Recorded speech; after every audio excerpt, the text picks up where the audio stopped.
It's a really big day for me today. But I'm so strong and I'm going to get through it, and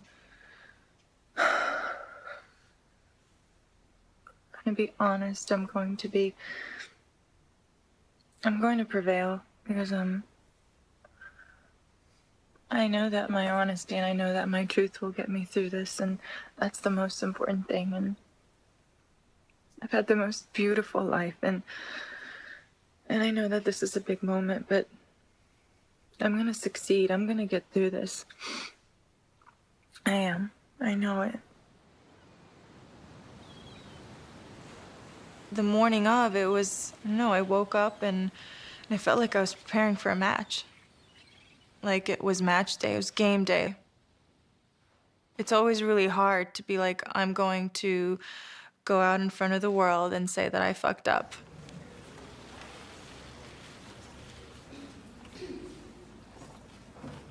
Hello, everyone.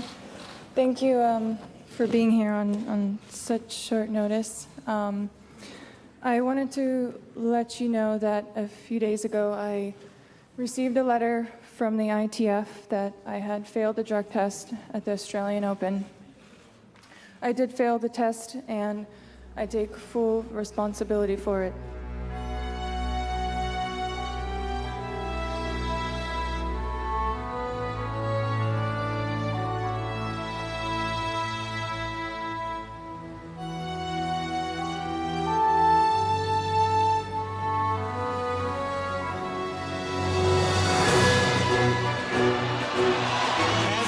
Sharapova will shed tears into the red clay.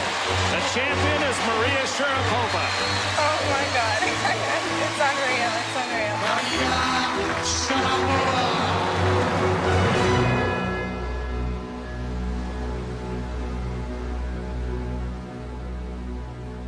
My life is a very small part of the universe.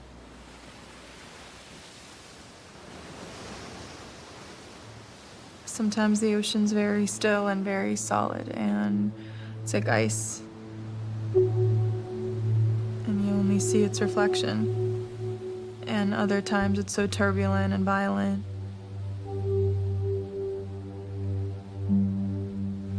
We go through our own stillness and our own shadows, and then we go through the waves. But they always rise, and then they fall, and they rise, and they fall, and sometimes it's followed by stillness, and then they come back up again, and it's an evolution.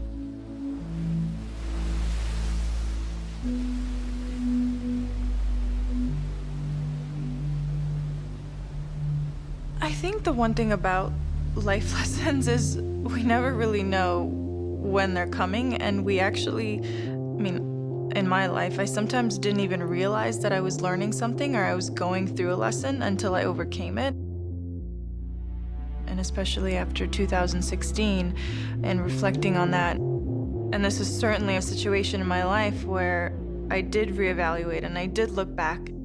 And it just gave me a sense of, I had an incredible career, and I've had my fair share of small comebacks and injuries and surgery and... Oh, and that's me. You see? Hi. But yet I've maintained a career since I was 4 years old, and I've had this gift of competing and playing tennis. And all of a sudden, it's just taken away from you. It was just about getting ready to go out and train, and I looked at my email, and I received an email from the ITF, and it was a subject line that caught my attention, where it had my name in the subject, and the emails that I usually receive from the ITF were all very general, speaking about the latest news, and I opened it, and then it said something about a test, a drug test that I did in Australia, and it mentioned a name of a supplement or a substance. I did not know it at the time. I found myself on my iPad like 30 seconds later looking up what meldonium was. Had never heard of that word, never seen it before. And then a packaging came up which read Mildronate, which I had seen many years of of my life, and I knew exactly what it was. It's very important for you to understand that for 10 years, this medicine was not on WADA's ban list, and I had been legally taking the medicine for the past 10 years. But on January 1st, the rules had changed, and meldonium became a prohibited substance, which I had not known. Now to that bombshell announcement rocking the tennis world. Maria Sharapova, the highest paid female athlete in the world for more than a decade. Off the court, a sponsor's dream. The fashion icon and businesswoman making a whopping $30 million. the five-time Grand Slam champion, Admitting she failed a drug at test. this year's Australian While Open. players can be suspended for as long as 4 years for a failed test. She could face anything between 2 and 4 years. She is labeled now a cheater. She's 28 years old. That would be career ending. Well, the moment after the press conference, I deleted all my social media off my phone. So that was step one.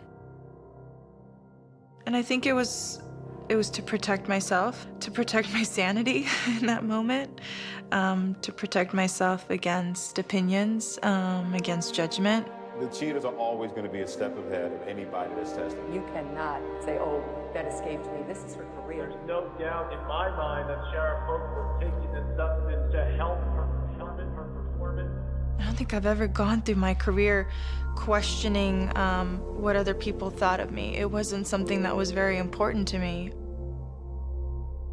And then something happens and you're like, well, actually, you're walking on the street and you're like, do they know? Do they not know? What do they think? Do they not? And it would drown me. It would literally just upset me and make me feel so small. And for a woman that's 6'2" and feels confident most of the time about what I do in my life and the profession I'm in, it felt really uncomfortable to feel that small. My mom, she just made me feel like no matter if I was ever not going to hit a tennis ball, that's okay. And she must have spent a few weeks sleeping next to me in bed, just making sure that I knew that someone was always, with me. And in a way, and through this whole process, my dad's been incredible and so calm, and he's able to control a situation when shit hits the fan. Like, he's able to take a step back and evaluate it and reevaluate it and be calm and collected and cool and make the right judgment, making sure that things don't come out of anger, right? Because in a situation like that, you can put blame on everyone. I could blame this person, I could blame that person, and it was never about blaming. It was about taking control of it and being like, we all fucked up. You, me, your mom, our team. But this is what happened, and now we're gonna find a way to get through it.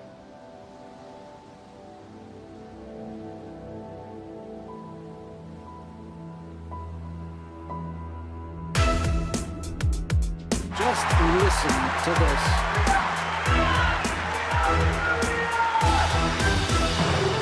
No Russian has ever won a singles title here at Wimbledon.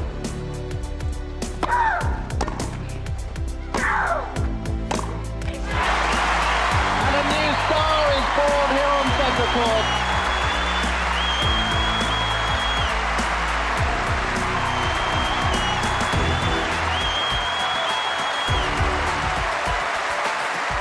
Maria Sharapova, 17 years old, becomes the third youngest Wimbledon champion of all time.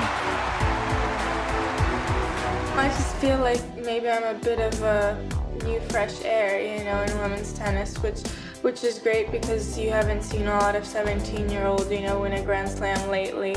So maybe we're coming back to the old times.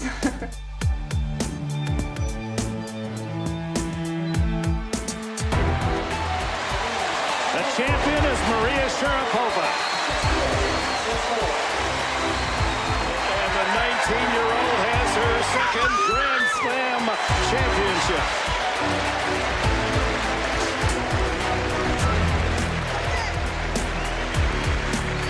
I started playing a pretty full schedule at that point, and I realized a total decline in my health.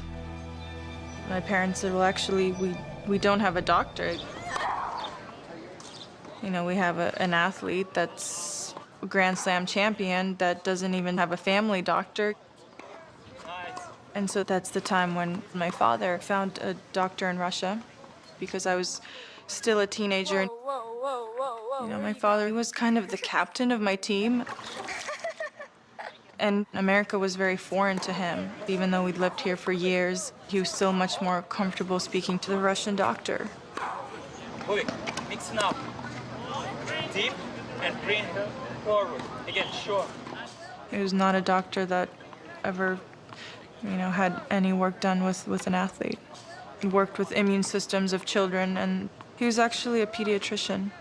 And he did all those tests, and that gave me a list, and actually it was quite an extensive list, especially for a teenager, of different substances that he recommended that I take, and Mildronate was one of the 10. I was given this medicine by my doctor for several health issues that I was having back in 2006. I was getting sick a lot. I was getting the flu every couple of months. I had irregular EKG results. So in Russia, Mildronate was an over-the-counter substance. It's taken almost like an aspirin back home. The doctor was receiving paperwork from WADA Laboratories with an official stamp and signature saying all the substances that he had recommended for me to take were completely permitted and legal. I've been tested so many times, I think around 12 times in 2015, and the previous 9 years, and everything was fine. And it was determined that meldonium was going from the monitoring list to the prohibited list. At the end of 2015, players were sent emails, and there was nothing about meldonium written front and center in any of them. It was just very disappointing to learn what other federations did in order to warn their athletes. Because if I was warned, when I would have received that email in January, I would have at least known what the word meldonium was. The ITF knew that there was over 20 tests in 2015 that had meldonium in their system, and some of them were my tests. That's quite a large number. So the fact that they had that number and didn't do anything extra with it is very alarming.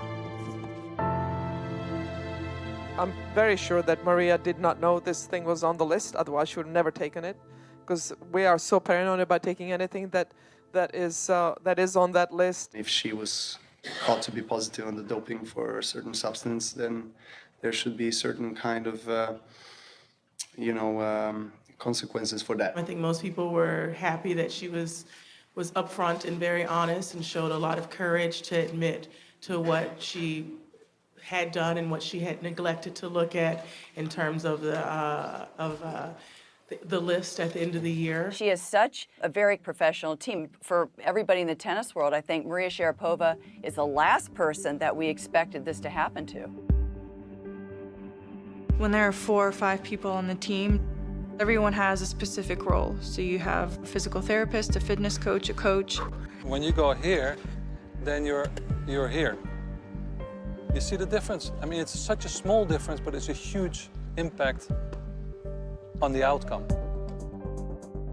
And I think I, along with my team, got comfortable with using and taking something that was given to me for my health so many years ago, and never ever crossed my mind that I was ever taking anything for performance enhancing. I had a system in place that worked for many years on checking the substances. I stopped working with the doctor in Russia in 2013 because I wanted to take more of a natural approach. One of the things I didn't have after I stopped working with him was that point person that overlooked everything. And I continued to take 3 of the substances, which he had always told me to take, and Mildronate was one of them. And I had let my manager know, and he had the responsibility of checking that every year. Because of personal problems, issues, what he had going on in his life, and in 2015, he didn't check the list. So that was his mistake, and my bigger mistake was not making sure that he checked the list at the end of the year. And that was my mistake of being comfortable, of being satisfied that something was completely legal and that there's no reason for me to have to double check. I'm sorry, that doesn't hold together. It was willful negligence to miss that. I take great responsibility and professionalism in my job every single day, and I made a huge mistake. You're running a $30 million a year sole enterprise. You better make sure that the basis for that commercial success, if nothing else, remains unassailable.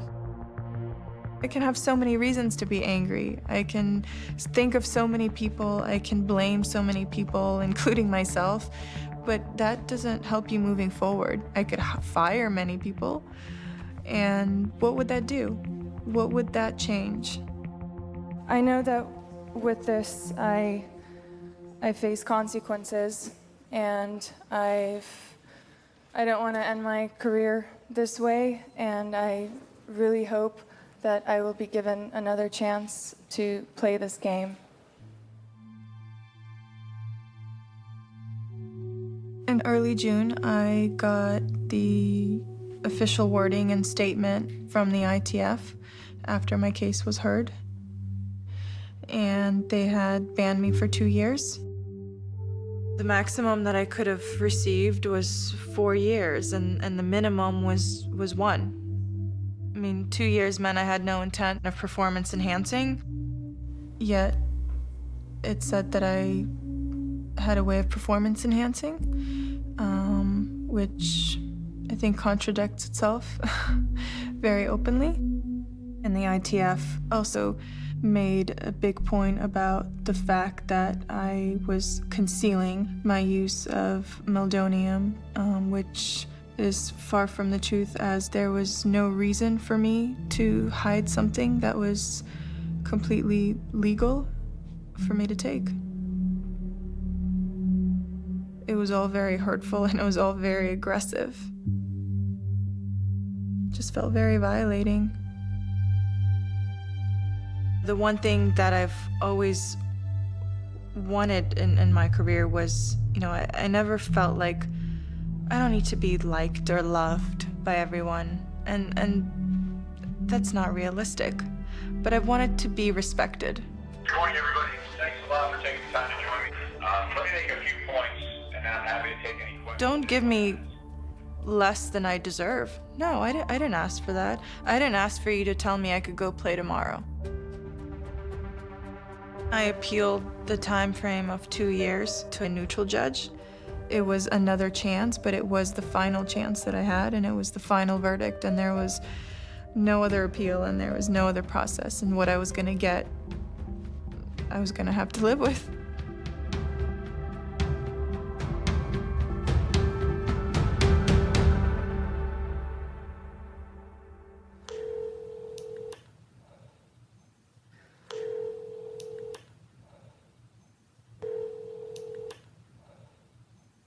Huh? 15 months.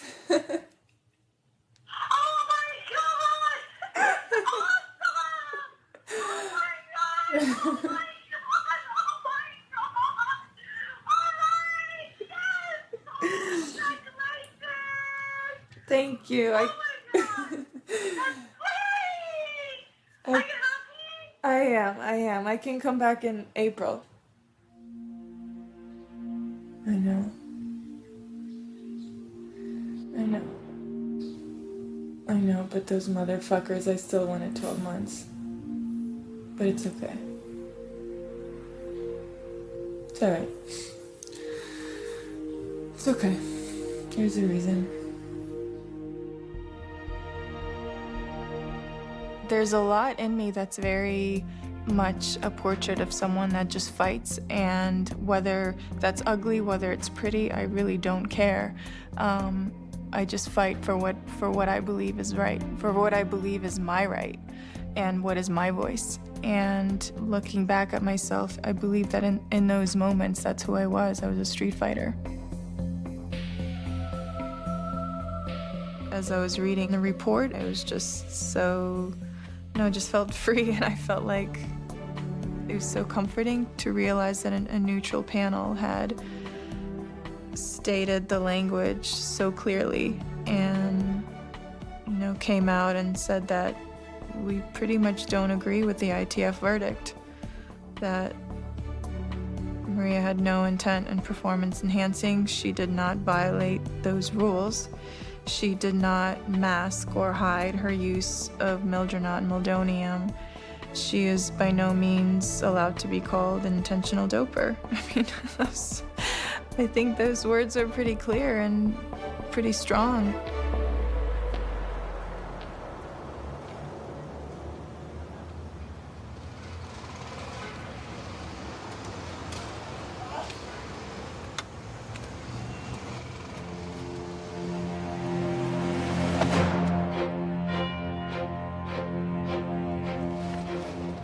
What's the latest update? Latest, I'm getting, Bombarded? yeah, getting bombarded by friends, family. That statement is gold.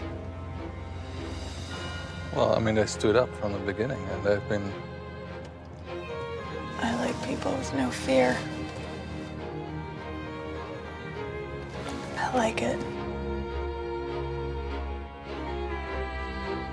Have you spoken to your dad? He's been off the I know. radar a little I bit. haven't. Well, I spoke to him on the day. And he's like, "Why are you crying?" I'm like, "Why am I crying?" The fuck do you mean, why I'm crying? Алло, папуля? Да, папуля. It's already out, Daddy. Yeah. Yes. Настроение хорошее, я не спала всю ночь. Ну как чего, пап? Как бы, чего? Что за вопрос?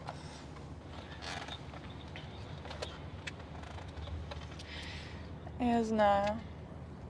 He just told me no matter what happens in life, you need to sleep.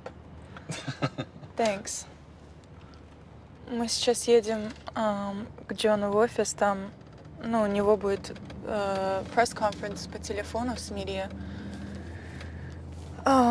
Потом я буду готовиться к Charlie Rose. Okay. Love you. I can't wait to get in that room right now because just see Max. Good. Where's this room here? Good, John. See ya. New York Times, BBC, and ABC, and another New York Times. So we have 7 people. Oh, look who's here. Thought you might have lost some weight since Friday. Monitoring everything. Hey, Rich. How are you? How are you? Good. Can we I'm do the Today great. Show first, and then have her go to GMA, and then they get 2 interviews out of 1. They don't get it first, but at least they get. I don't have any money left. I don't have any money left from all the shrink bills that I had to pay to get through this thing. You really understand who your true friends are and who you're during a process like this. Our sponsors have been amazing. I mean, every one of them had the right to terminate the contract if they wanted to, and everyone but one stayed, and you know, and they're, to see them happy with the result is just great. So it's, you know, like maybe we're all a little better from it, but it's been tough. You know, we've been through a lot together. I've been together since she's 12 years old, and had some amazing moments. I mean, incredible moments of my life, from winning Grand Slams, and then you're dealt this. Maria Sharapova is here. In your mind, it was an honest mistake. When I got the email that I had made a violation, I right away knew that my comeback was starting that moment. This type of story in any athlete's career is rightfully damaging. It's not good for anyone. You know, no one wins in this situation. No, the athletes, not the organizations, not the sponsors, nobody.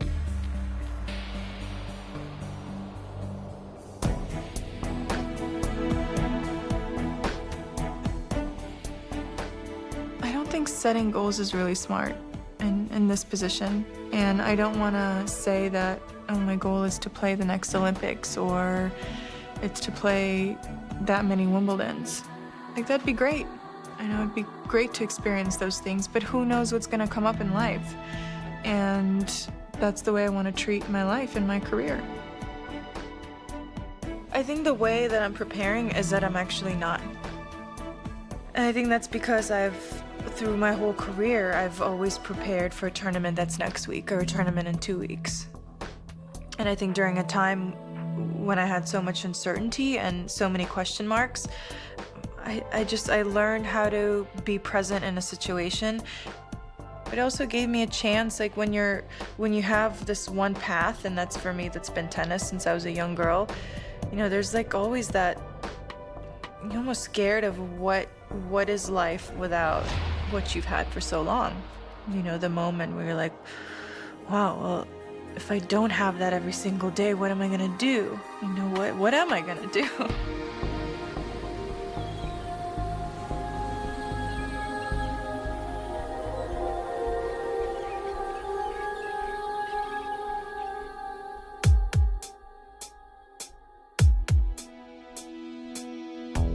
Middle of last year, I wore a t-shirt and it said "Be back in 5 minutes."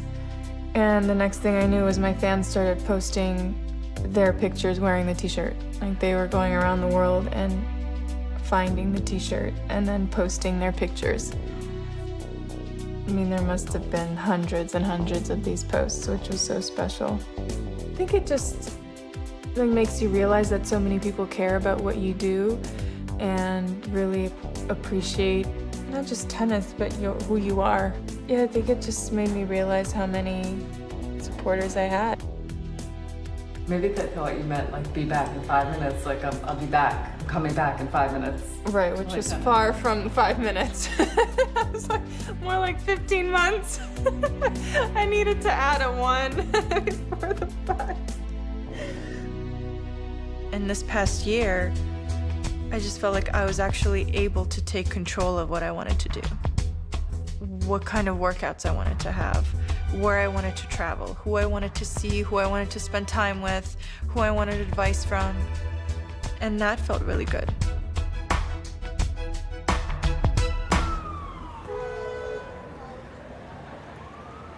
I'm in the city going to shoot a story with Annie Leibovitz for April's Vogue issue. I'm also going to be in the new Oceans movie. I'm not sure what exactly I'm doing or how big or small of a role I have, but it'll be great to be a little piece of the Oceans movie that's going to be filmed in the nighttime at the Met. But first I'm going for a workout. Because what do you do when you land in New York City? You go and work out. You know, working out to music, I've never done that in my life. It's good for me, good for my mind. And it's something I started with from the first day in March of my comeback. So I feel like I need to keep it up.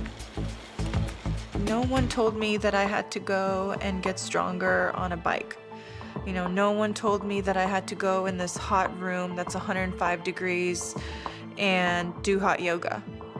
But something like developed in my mind where I was like, I'm doing this for my body. I'm not doing this for Roland Garros. I'm not doing this for a tournament in China. I'm doing this for me. I'm doing it for my health. I'm doing it for my sanity. I'm doing it, to be strong.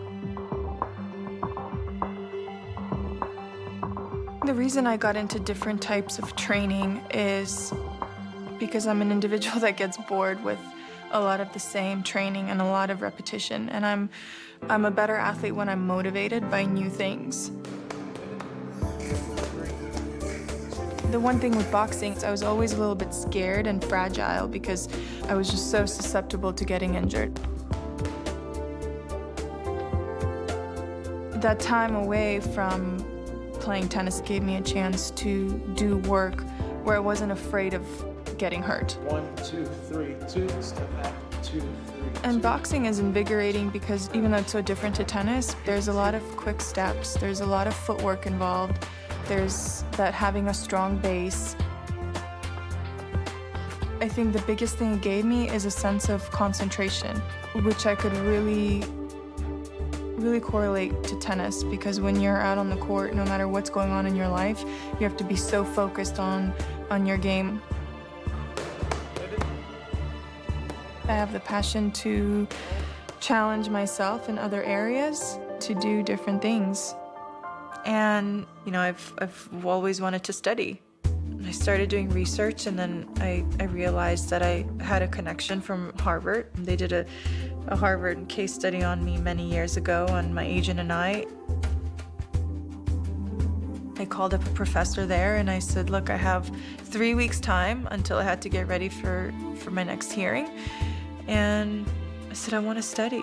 And there were summer programs happening at the time, and I took 2 courses. And looking back at it, I think it was more of a choice to be in a controlled environment where I wasn't the subject, where people in the room, and there were about 50 of them, were not interested in my life and my stories and my problems.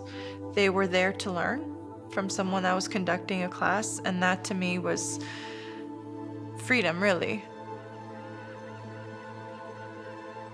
If in the morning I wake up and I don't want to be better at something, or I don't want to be challenged, it would feel like a wasted day. I think I've always been scared of being one-dimensional, and I think it's also a choice that you make as a person, as a woman, and individual on what you want to do with your life. And I think it scares me to think that I won't have things to do when I finish my career. And so that has always pushed me and driven me to take meetings which I would never know if they would turn into something, or meet people which I don't know if they would have any influence or business with me in the future. But I do it because I love seeing where it can take me. I have a few set days during the year where I commit to my sponsors, and usually we try to bundle them all together so I don't have too many days that I have to commit. So like today we did an event with Supergroup, and we're following it up with a shoot for Head, who's been a long-time racket sponsor of mine. Let me move on to this set where we're going to do action. This won't make sense just because I don't hit a slice much often. Yeah, that's kind of one of about not authentic. Do you think that would work a bit better then? Something Yeah, along that's those lines? better. That's good. Yeah, nice. One more test. Okay, one more test, yeah. You know, these days are obviously really nice because I get to see the people that are actually behind all the work that I get to do and the product that is created. So a little bit more on a personal level, which is nice, and just to hang out with the crew that does my hair and makeup, and I've known for so many years, is always really fun as well.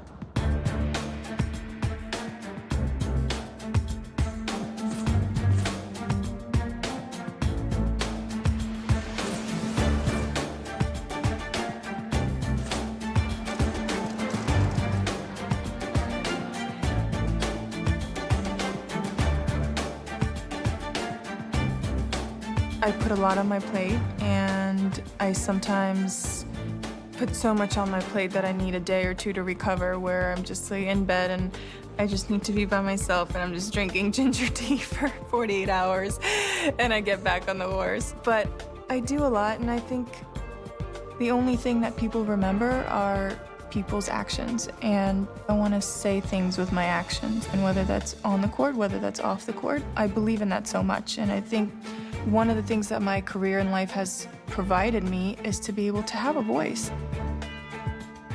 I actually decided to write a book in 2015, well before anything had happened. In the beginning of 2016, I obviously have added a few extra chapters to that book, and maybe made the publishers happier because maybe it would sell a few extra copies.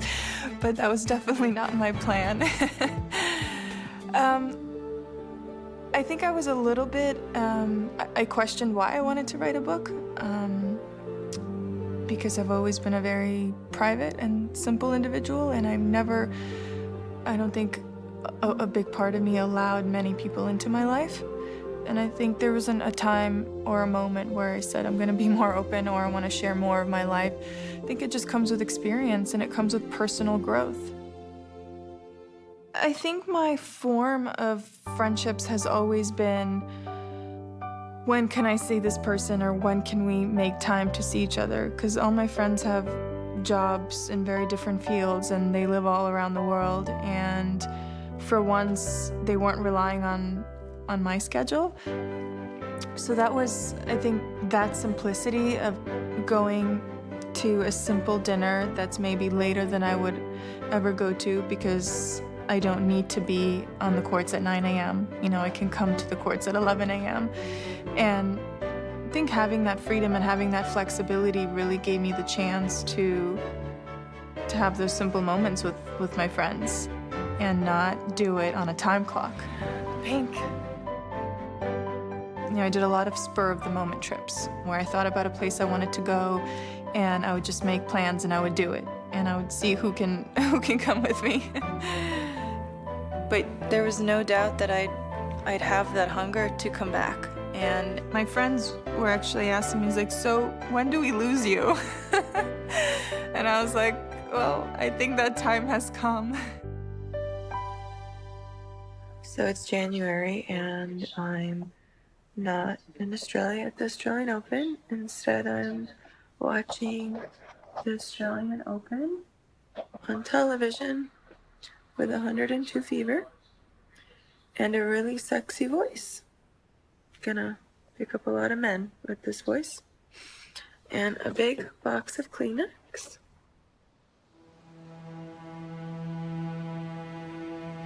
Sometimes I look back at moments where, you know, I think that I was really sad, or that I was really tough on myself.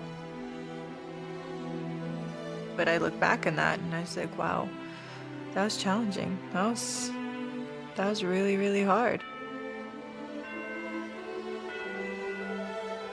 In this time, I personally realized that vulnerability was actually cool. There's something very raw about it.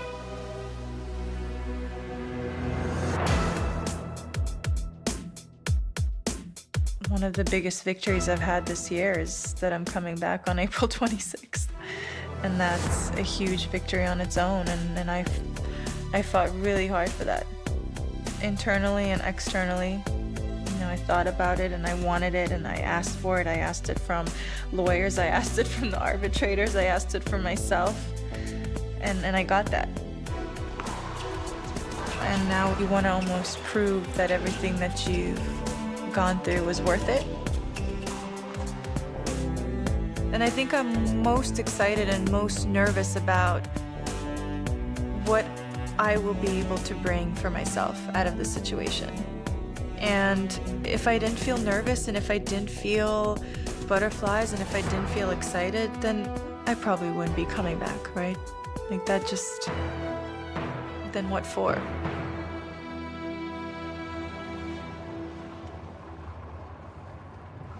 So we're back at my memory lane where kind of it all began for me in America, and in Florida at the IMG Academy. I'm spending a few weeks doing a training block of 2.5 weeks at the academy. Long days, just spending time on the court, spending time off the court, in the gym, and running, and a little bit of everything really, but just kind of setting the tone for my body again and my mind. I think the biggest challenge I have ahead of me in training blocks is the repetition.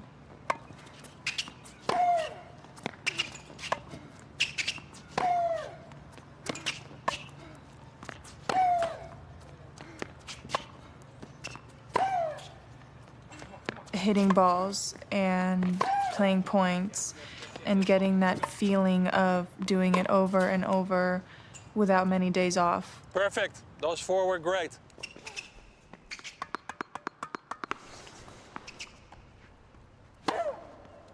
Challenging my body on the court now. Back to the movements, back to the side steps, back to the quick change of directions. And doing it repetitively. Yeah. Yes, now you're putting your weight on. So I think that in itself will be, challenging and difficult, but I think my body is ready for it. It's had time to be ready for it. I think I'll start with, 3 weeks of just grinding, coming to the courts, 9 a.m., starting with warm-up, spending a few hours on the court, doing a cool-down core stretch, working on my shoulder a little bit, lunch break, little nap. I love to take naps. Come on. Yes, come on, here you go. Yeah. Focus on the left leg, yeah. Doing a session in the gym. Just work on the mechanics. That's improving efficiency. Yes, yes, yes, I like that one. Last one. And then I do about an hour, hour and a half of treatment work on my body every evening. 2 more. 3. Don't push too much, Mike. So turns into long days. But the one thing that is really important for me is the recovery aspect of training. And that's always, that's the tricky balance, is understanding how much is enough, how much is too much, when do you need that time off. I'd rather feel fresh and my body feel like it's ready to go and feel a little bit rusty and maybe not have the best timing, because that comes with just doing what you've been doing for years on end. I mean, I've never really been in that situation where I have this period of time to really include training blocks. It's usually one training block and you're ready to go to a tournament. But now it's a little bit different because I have a couple of months instead of just a few weeks. I think the great thing about having a full-time team is that you're able to put a plan in place. You have my father, who's very much involved in my career still. You have a coach, a fitness coach. You have a physical therapist. You have a hitting partner. Yes. All that force that you create is just going in one direction. One direction. I would say the leader of my team is Sven, who's been my coach for about 3 years now. Okay, hold on one second. So, the reason why I want you to have, even now, you don't have the same pressure on that right side. Enough. I'm just telling you. The reason why your left leg is stronger, yeah? Yes or no? Yes. Yes. So, unconsciously even, you want to push off from your left. That's just a fact. So can I ask you a question? Yes. So was I, 5 days ago, I had more weight on my back foot than I do right now? No, this is how you stand. No, right now, can you just stand like this? Question. Am I not standing the same as I was 5 days ago? No, but no. Okay. So. Meaning, no, sorry. Wait. No. Wait, no. You were not having enough weight on that right I understand, side. but is it the same Even as before, it was? yeah, exactly. Yeah. The same. The same. But The same you thing. weren't- But it wasn't such a. You weren't. No, because I've now added this. That means that I'm adding you a little bit extra. I mean, we're always progressing. It's always a progression. He's a guy that comes with a lot of experience, not just experience on the court, but experience of handling other people in a team environment. All right, here we go. Let's do it. And I think as a coach, that's one of the biggest responsibilities as a leader, is when you're able to handle and adjust and understand everyone's role in a team. Should we have like a realistic goal then? Yeah. No, 30 is good. 30, we have 30 is good. Let's do it from the 30, okay? 1, 2, 3, 4, 5, 6, 7, 8, 9, 10, 5, 6, 2, I'm an embarrassment 3, to my 4, country. 5, 6, 7, okay, they 8, were in the World 9, Cup. 10, 11, 12, 13, 14, 15, 6, 7, 18, 19, 20, 22, 23, 24, 25, 6, 7, 28, 29, go! 30. Oh, it's like... It's a drop shot. It was really like...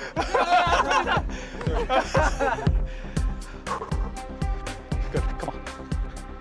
Yutaka's my fitness trainer. I've worked with him ever since I was a young girl. Stay loose. Stay loose. 5 seconds. Forward. 3, 2, walk. Walk. He will go above and beyond anything that's in his job description. He's just the most loyal team member I think I've ever had. It's a family. This is a family. So whatever happens and we back her, then we let her know that we are behind her. Not just me, it's just a whole team. And go! So you go stairs all the way. Boom, boom, boom, boom, boom. I'll run with you, okay? Walk back. That's 1. 2 times. 유정! 유정!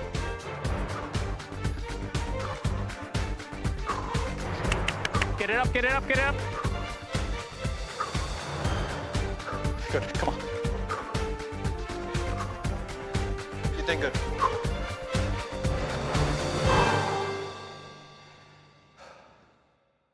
All those team members have different roles, but they all have one mission, one goal. And so the coach's role, Sven's role, is to make sure that each one of those team members is on that ride.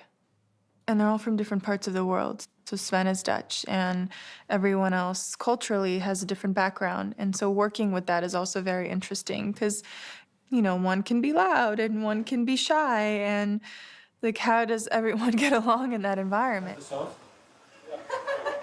of a sudden, they're in the kitchen. Only when I'm cleaning. Basil, bolognese, and tomatoes, zucchini, onions, olives, all together. I like to add some cumin. I really don't discriminate. I look forward to every meal. Yutaka eats, 100%. that's true, Yutaka eats the most. But we are hungry. Yutaka is in a really bad mood when he's hungry. We are.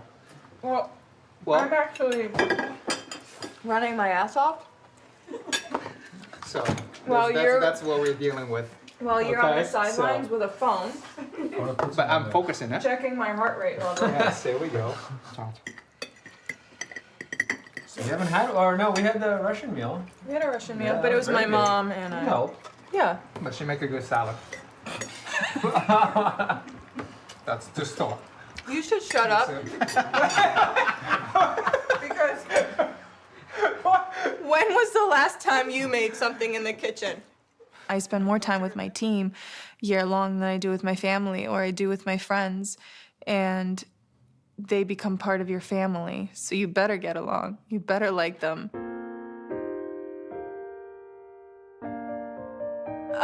Where does my dad fit in? Oh gosh, that is a good fucking question. I think my dad's just, he's a dad. He overlooks everything, and I've understood from a very young age that when he was quiet and he was content, was that when he was happy. And when he speaks, that's usually when what he wants to say is very important. And you should listen to him. That's his tone of voice. Working from middle, 2 inside out, 1 from middle again. Whole ball.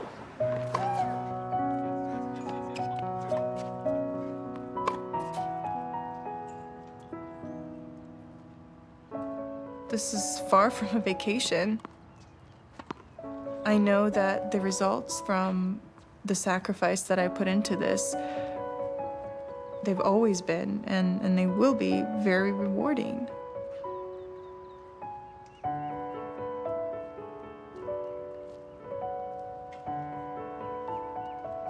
But to get there, what you must put in is difficult.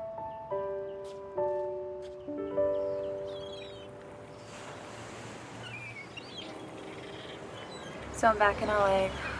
Just a few weeks away until I head off to Germany, and they've been playing points and matches, and it's such a different ball game. It's so different than just training, and also really frustrating because for 12 months I didn't compete and I didn't play those sets, and what was so natural to me being in certain circumstances and knowing how I felt when I was down in a match or staying focused when I was ahead in the match, I feel like I'm relearning on the court, which is a very different feeling.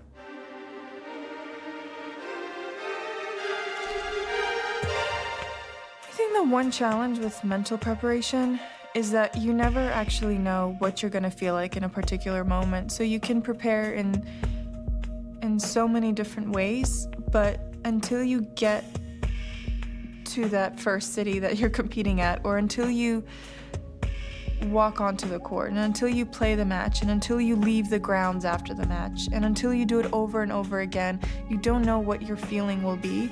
And I like that, because that's what makes it exciting.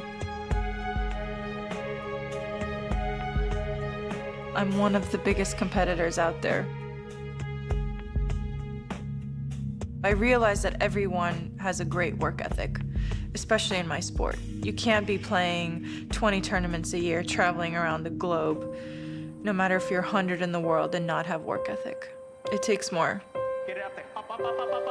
I know what I have beyond work ethic. You know, the will and, you know, not letting anyone stand in my way.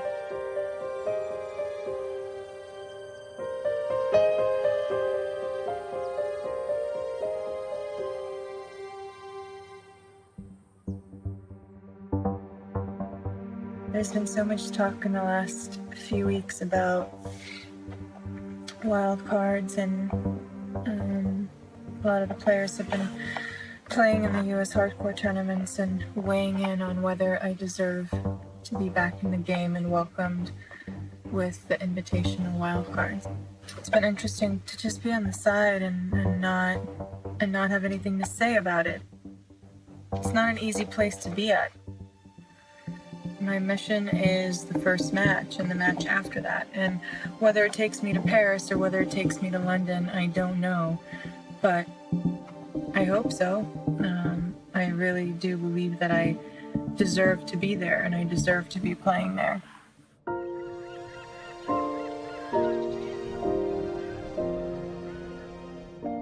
It's been hard and rewarding and challenging and, you know, all those mixed emotions.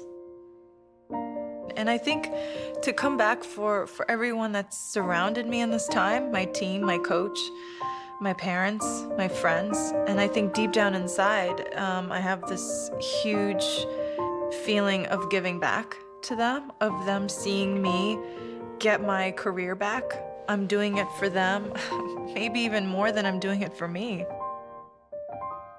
It's how I feel, and it's how they've made me feel. It's what they've given to me. There's no way they would never see me on the court again. I think of being out there in myself on the court.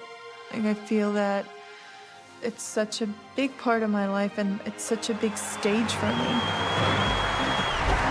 I'm a performer, and an audience buys a ticket to watch me do my job. And no matter if I have a good day or a bad day, I'm just excited to have that feeling of performing again.